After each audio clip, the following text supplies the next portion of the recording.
Hello, alias Susamen and BHS Oys, and welcome back here in my YouTube channel, Germany with Oli. And for this week video, pag-uusapan natin ang Kramermarkt Festival dito sa Oldenburg, Germany. And also, in this Kramermarkt, magdalaan tayo ng 50 euro na baon or 50 euro challenge. So, saan nga ba makakarating ang 50 euro?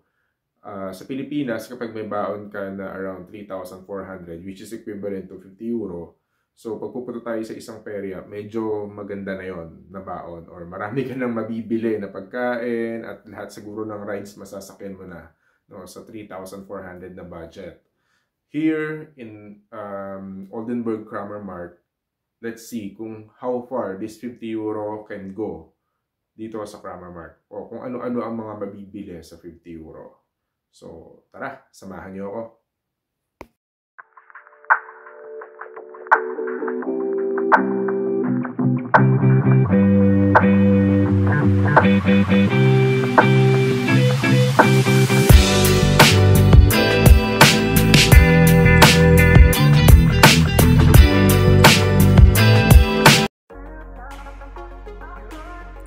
And for our first buy is an extra large pretzel. Entry bilang guys, pretzel is originated here in Germany. Nag-dub na lang ako guys kasi sobrang ingay sa paligid, so hindi nyo rin maririnig yung mga sinasabi ko. So the price is 4 euro and 75 centavo per piece. And while ordering, syempre nagsalita po tayo ng German.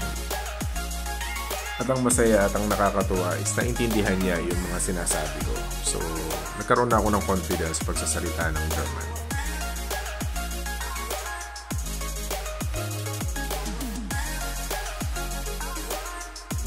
Ang dami ng variety ng mga bread dito sa Germany. So roughly around 3,500 to 4,000 variety of breads meron sila. And isa lang ang pretzel dito sa mga basic na kinakain ng mga Germans. So in this Kramermarkt, merong bump car for kids.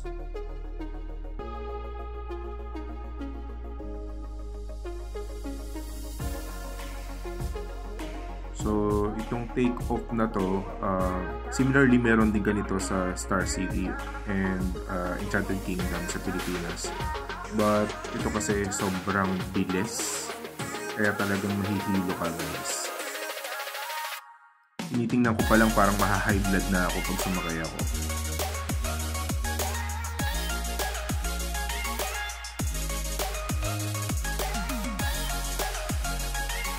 And itong ride na to ngayon ko lang to nakita, so hindi namin to kaya.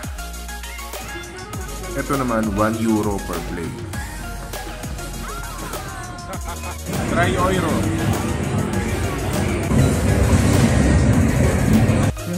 At ito, meron din naman tayong ganito sa Pilipinas, yung palakasan ng pagmasok. So hanggang saan ang taas ang maabot. But unfortunately, sayang, hindi ko naabot yung pinakamataas o yung bell in 3 knocks.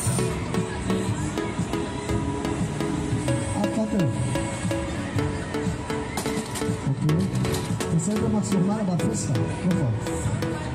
Super. Jetzt aber. So, jetzt aber.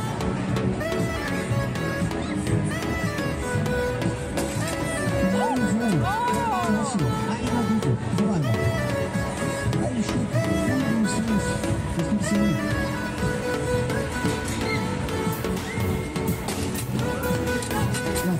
Maganda sa mga games dito, meron silang consolation prizes kapag hindi mo natamaan or hindi ka nakakuha.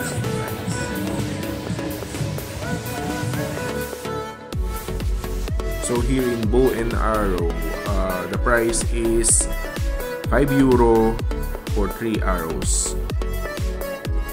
So kailangan mabullseye mo yung 3 arrows, tumama dun sa pinaka-bullseye or sentro nung target natin.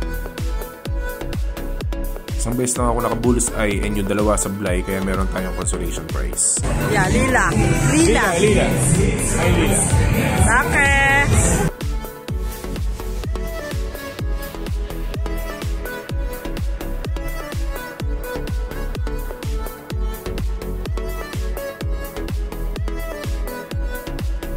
So ito naman, meron din ganito sa Pilipinas. So kailangan nating maitumbal lahat yung mga lata sa baba.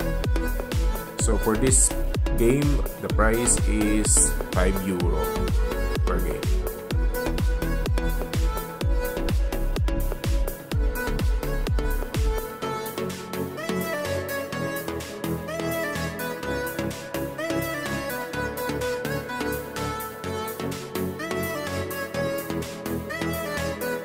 Kami ay nabutin na nga and we spend 17 euro.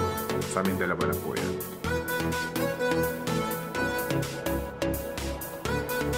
At na-scam na naman nga ako ng machine na to. 4 euro for 15 coins. Wenn ihr wirklich voll erleuchtet ist, erhalten Sie Bonusspiele. So we only have 10 euro left.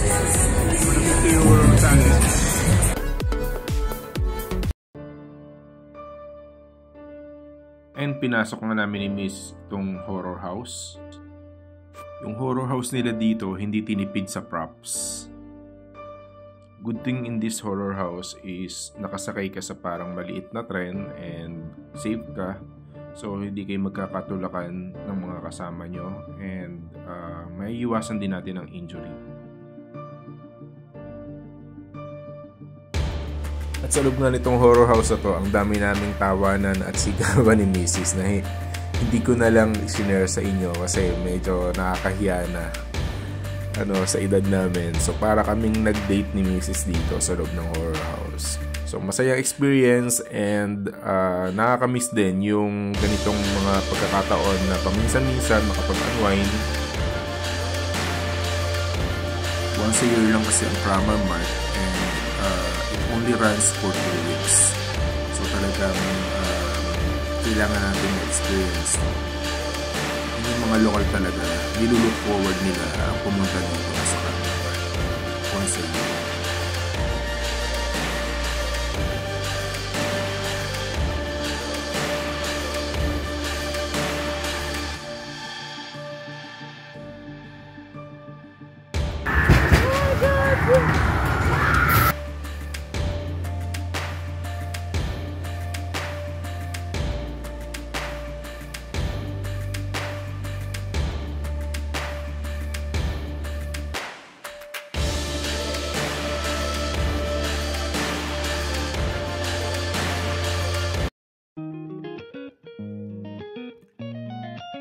Natapos nga ang horror house at pagkatapos ay napunta kami sa Ferris wheel. So dito kami nagpahinga at nag-unwind ni Mrs. habang nakasakay sa mabagal na takbo ng Ferris wheel na to. Maganda ang view at nakikita namin ang aerial view ng Oldenburg at saka ng park. Akala namin ma-unwind kami pero hindi pala because sobrang lamig sa taas ng Ferris wheel. At bago nga kami umuwi ni Mrs. ay nag-ikot-ikot muna kami dito sa Kramer Mart. Tingin-tingin, pasyal-pasyal.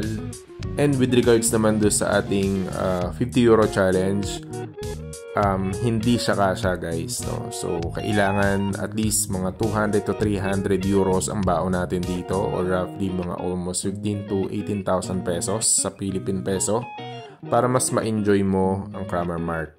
So mas marami kang masasakyan na rides at mas marami kang mabibili na mga souvenirs at food kung gusto mo. And that ends my first Kramer Mart experience. If you like the content, please like, subscribe to my YouTube channel. Tschüss and auf Wiedersehen.